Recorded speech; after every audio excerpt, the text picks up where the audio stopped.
back to the deep dive.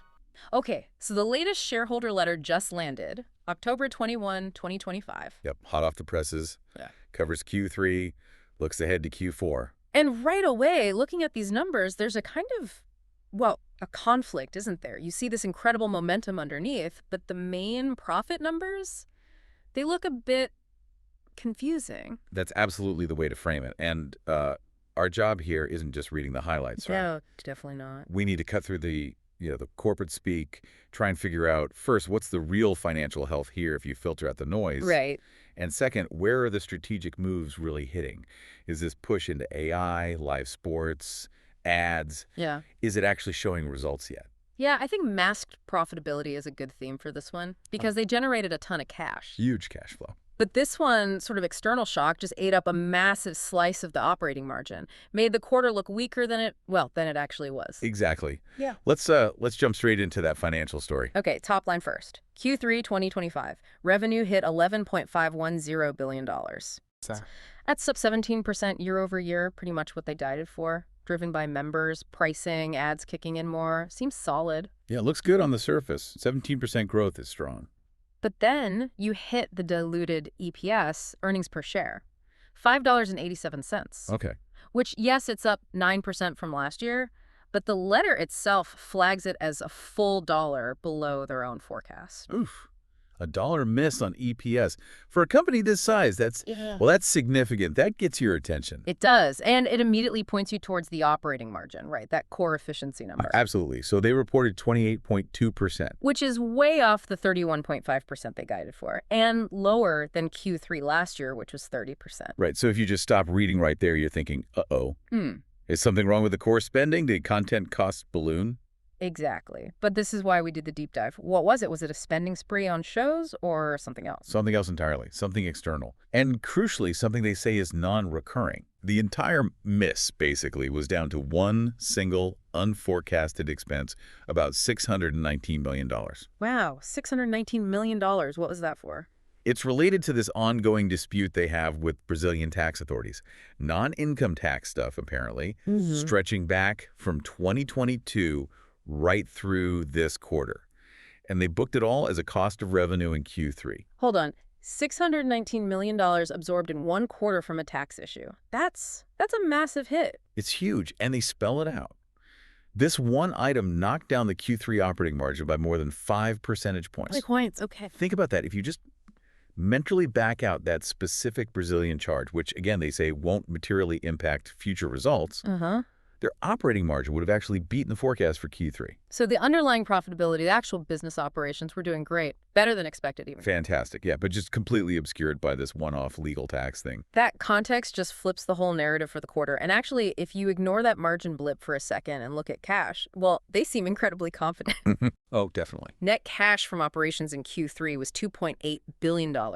Free cash flow, FCF, $2.7 billion. Strong numbers. But here's the kicker for me. They felt good enough to actually raise the full-year FCF forecast. Now they're expecting around $9 billion. But from what, $8 to $8.5 billion before? Exactly, raising it by $500 million or more. See, that's the real signal. You don't raise your full-year cash forecast by that much if you think there's a fundamental problem brewing in the business. Right. That slight dip in the full-year operating margin forecast down to 29% from 30%. Yeah. That's purely them saying, okay, we have to account for taking that one-time Brazilian hit. It's not about ongoing momentum. No, the momentum in generating actual cash seems, well, unstoppable right now. And ultimately, that cash comes from doing their main job well, right? Entertaining people. Keeping eyeballs glued. Which drives engagement, keeps people subscribed, lets them nudge prices up occasionally. And they are definitely winning the battle for the living room lately. They hit their highest ever quarterly TV view share in the US and the UK. Highest ever. Wow. Yeah. And if you look longer term, since Q4 22, their view share in the US is up 15% and up 22% in the UK over that same period. That's Nielsen and Barb data. So they're not just holding steady, they're actively taking share, pulling viewers from everyone else. Seems like it. And what's really interesting is how they're doing it. It feels like a strategic shift. Not just making popular shows, but actively trying to build these big global franchises. Things they can monetize in lots of different ways. You mean like K-Pop Demon Hunters? Exactly. Perfect example. That movie wasn't just popular. It became their most popular film ever. 325 million views. That's a staggering number. It is. But look beyond the views. Look at the cultural ripple effect. That's where you see the franchise potential. Yeah, the letter mentioned licensing deals already. Mattel, Hasbro. Right. Before a sequel is even officially announced, they're lining up toy deals. And the characters were apparently top 5 searched Halloween costumes. Huh. That's building IP at lightning speed. That's a money printing machine right there. That's the leverage, yeah. Create the hit, then monetize the universe around it. And it's not just one fluke. Look at the comedy side. Happy Gilmore 2. 126 million views. Set a new Nielsen streaming record, apparently.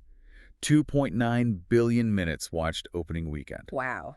Huge nostalgia play, paying off big time. And then there's the sports push, that Canelo versus Crawford fight. Over 41 million viewers. 41 million. They said that's the most viewed men's championship fight this century. Crazy numbers. And it was #1 in 30 countries. That shows the global appeal of these live events. So the machine works. It works for big returning series like Wednesday Season 2. They got 114 million views. Yep.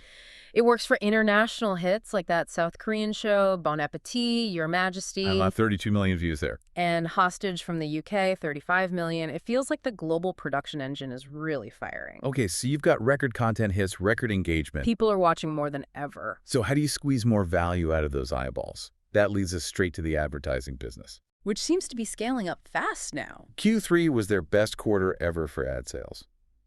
The growth rate here is really picking up steam. Yeah, and the money's following. U.S. upfront commitments more than doubled year over year. Doubled. That's significant commitment from advertisers. And they're saying they're on track to more than double the total ads revenue for the full year 2025. Now, they do add the caveat, it's still off a relatively small base compared to subscriptions. Sure, but the trajectory is steep. The infrastructure seems ready to handle major growth. And that infrastructure piece is key. They mentioned the full deployment of their own Netflix ad suite. Right. But what's really interesting for Q4 and beyond is integrating more demand-side platforms, DSPs. Those are the automated ad buying tools. Exactly. They're plugging in Amazon's DSP globally and AJA's DSP in Japan. More platforms, better targeting. Basically, it makes each ad slot potentially more valuable to advertisers. Makes sense. Better targeting equals better results for the advertiser equals they pay more for the slot. Okay, so ads are ramping up.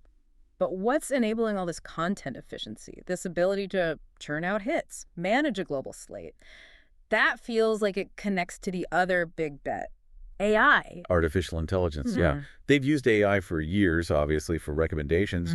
If you like this, watch that. The classic stuff. But now they're talking about using generative AI much more broadly across the whole pipeline. How so? What are the examples? Well, it seems like a two-pronged approach. One is improving the experience for us, the members. Okay.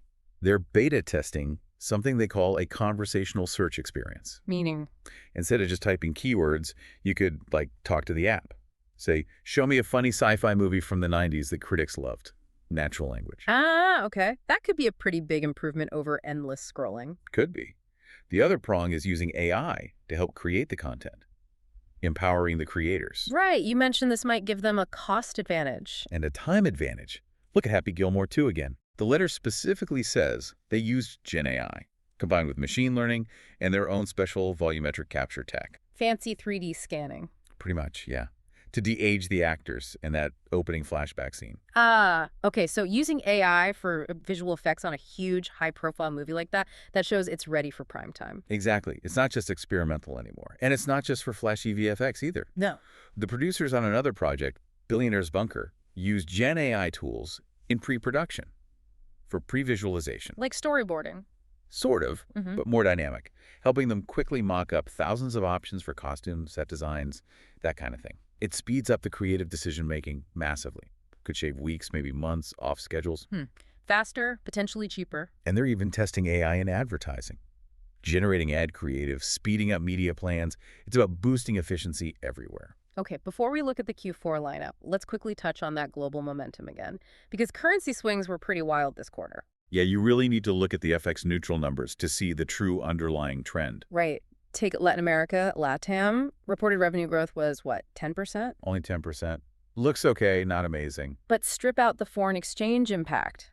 FX neutral. It was 20% growth. double the reported rate. Wow. So the core business there is actually growing really strongly. It was just hidden by weak currencies. Exactly. Shows you can't just take the headline number. And APAC, Asia Pacific, also strong.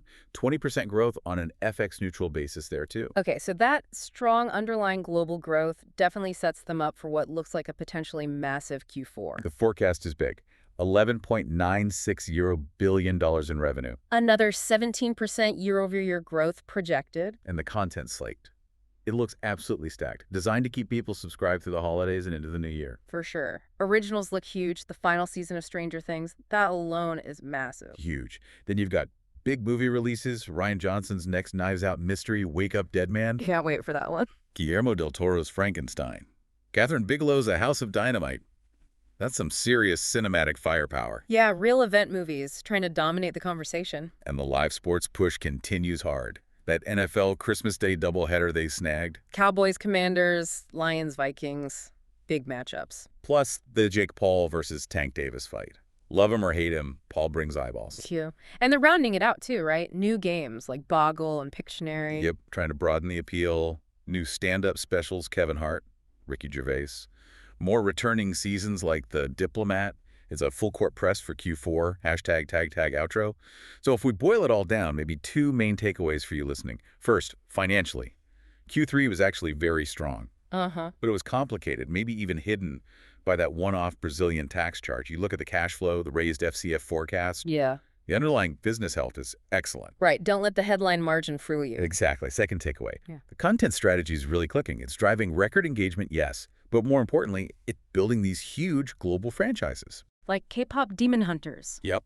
Things they can monetize way beyond just streaming views. And the live events, like the boxing, are proven to be massive draws too. Yeah, my final thought on this is just watching that convergence. You've got these monster content successes, record film views, record comedy numbers, huge live sports events. All hitting at once. Right. And at the same time, they're aggressively rolling out generative AI, not just for recommendations, but deep in the production process and even in advertising, it feels like. Well, like a new phase. Using AI as a strategic lever. Yeah, maybe fundamentally changing the economics of how these blockbusters get made and monetized could be a real advantage. Which actually raises a really interesting question for you to think about. Yeah. Given how they're already using Gen AI for complex stuff like de-aging, for pre-visualization, how will these tools really change the game? Will it fundamentally alter the time it takes, the money it costs, to create the next K-Pop Demon Hunters, the next Stranger Things? Are we looking at a future where AI-driven efficiency becomes a major competitive moat in entertainment? Something to mull over until our next deep dive.